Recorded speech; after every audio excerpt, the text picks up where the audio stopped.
Quem mandou aqui também tem muito assunto de morte aqui. O povo tá preocupado com a morte.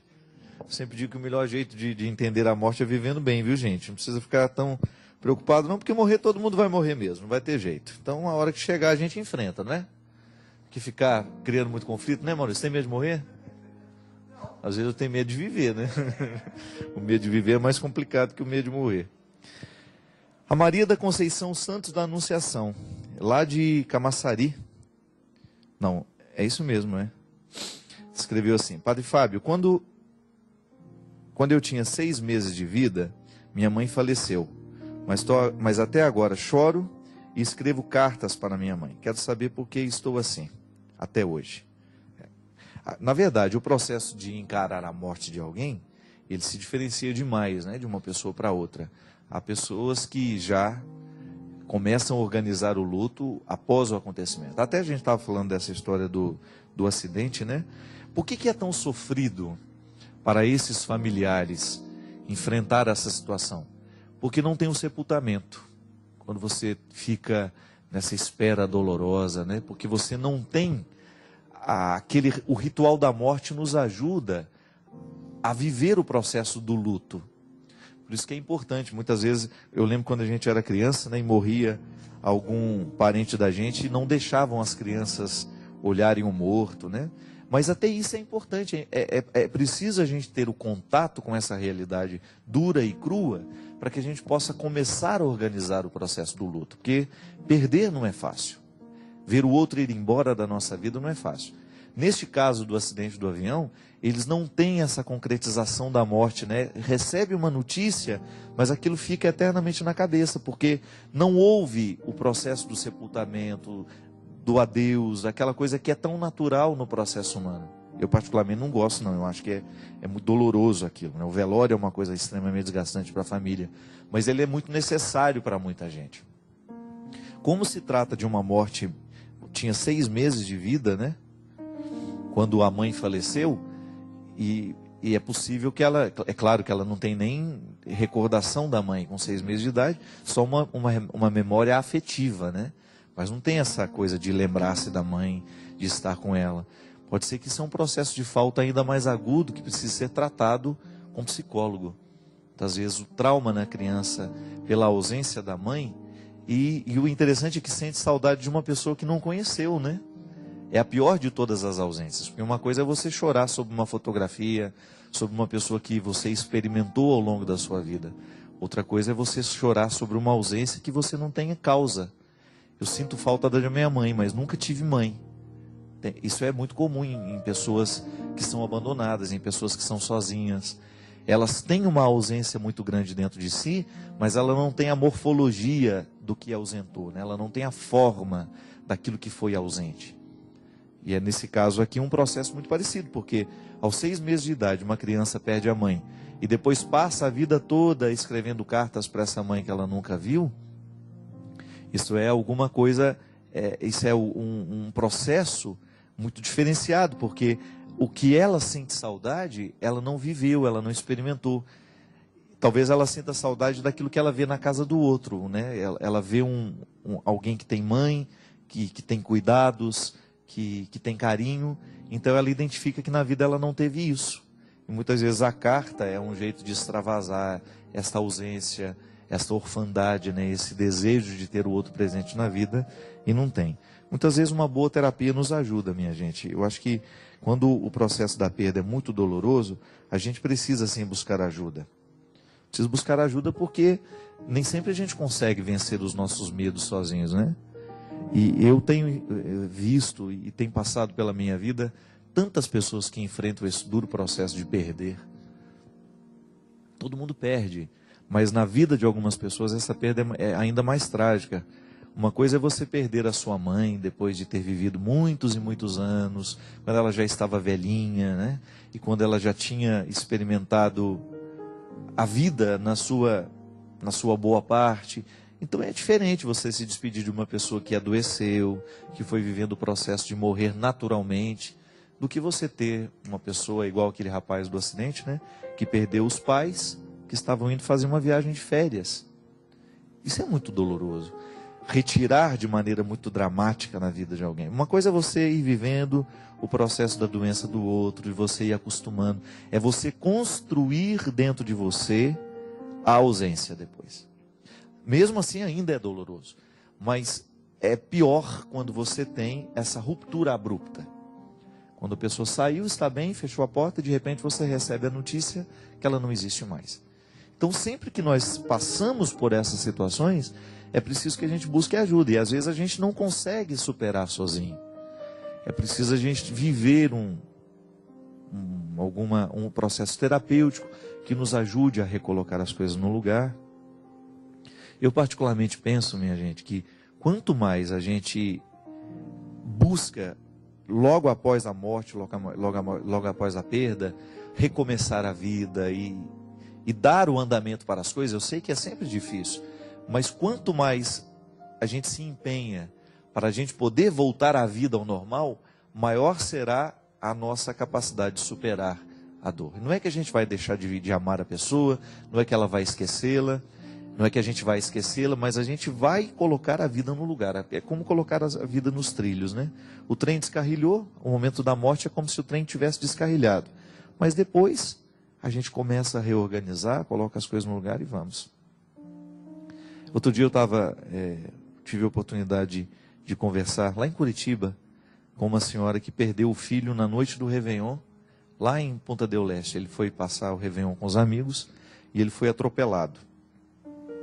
E ela estava dizendo para mim que ela tinha dificuldade de mexer no quarto dele.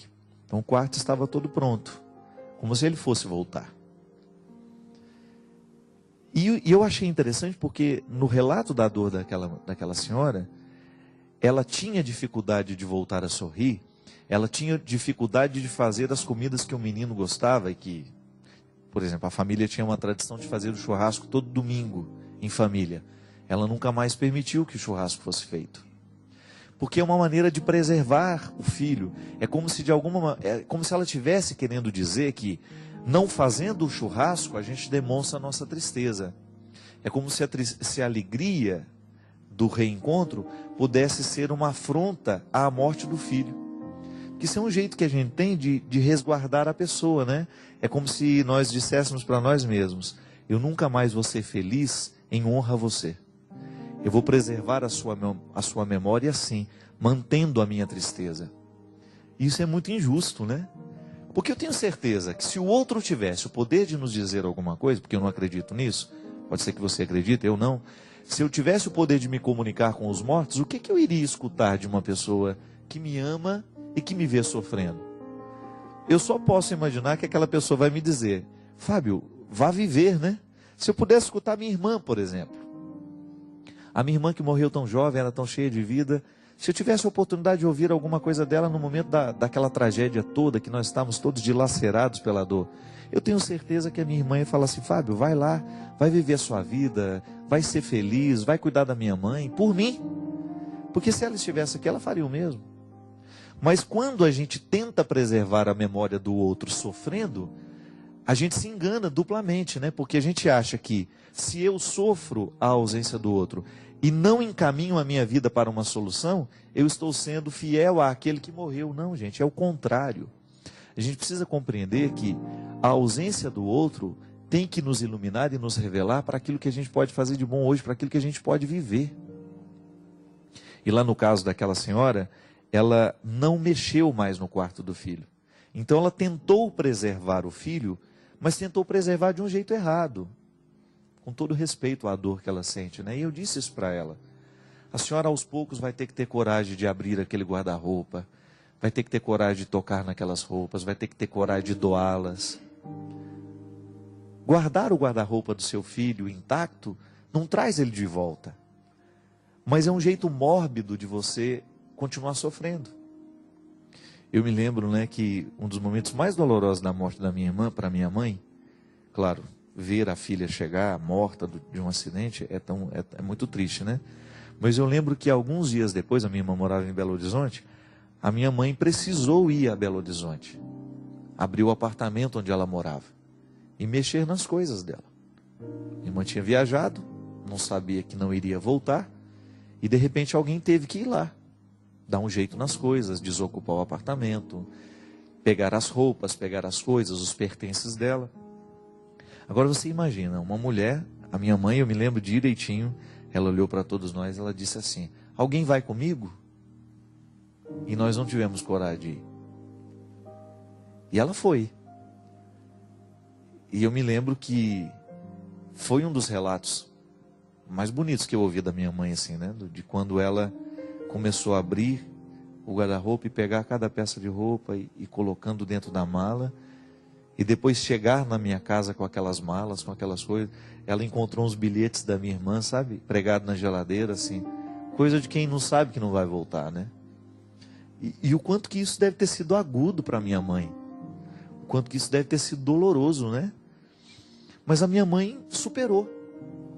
Superou porque ela fez a coisa na hora certa, né? Você já imaginou se esse apartamento estivesse preservado até hoje? Se a gente ainda estivesse com esse peso dentro do coração, a gente tem que ir lá retirar as coisas da Heloísa. Se a gente tivesse continuado adiando esse momento, como é que a gente iria fazer? A dor perdura, né? Diferente do processo de você sofrer tudo o que tem que sofrer e começar a viver o processo da ressurreição. Então eu vou lá, enfrento a situação, mas aí de alguma maneira eu começo a cicatrizar a ferida. Não posso colocar só um band-aidzinho sobre uma ferida que está infeccionada. Eu tenho que curar a infecção. E muitas vezes, se eu mantenho o ambiente do morto intacto, eu acabo colocando um band-aid sobre uma ferida infeccionada. Esse quarto pode voltar a ter vida, não é? Eu não posso fazer daquele quarto lugar assombrado da minha vida, da minha casa. Eu não estou dizendo de assombração de espírito, não. Estou dizendo do significado triste que ele passa a ter para casa. Porque ele contagia todo mundo. Às vezes a mãe, na tentativa de resguardar a memória do filho, ela acaba prejudicando a família inteira. Por não ser capaz de organizar o luto que ela está vivendo, ela deixa de amar os filhos que estão ali. Por quê? Ela acaba se prendendo demais à dor que sente. E não olha para os filhos que ficaram, não olha para o marido que ficou, não olha para o pai dela que ela ainda tem. Então, ao não resolver o luto do filho, ela acaba esparramando o sofrimento para a casa toda. E isso é muito desastroso. Porque aí a gente continua morrendo, né? A gente não supera, né? E às vezes esse momento de luta e de dor, ele é muito importante que a gente olhe para ele assim.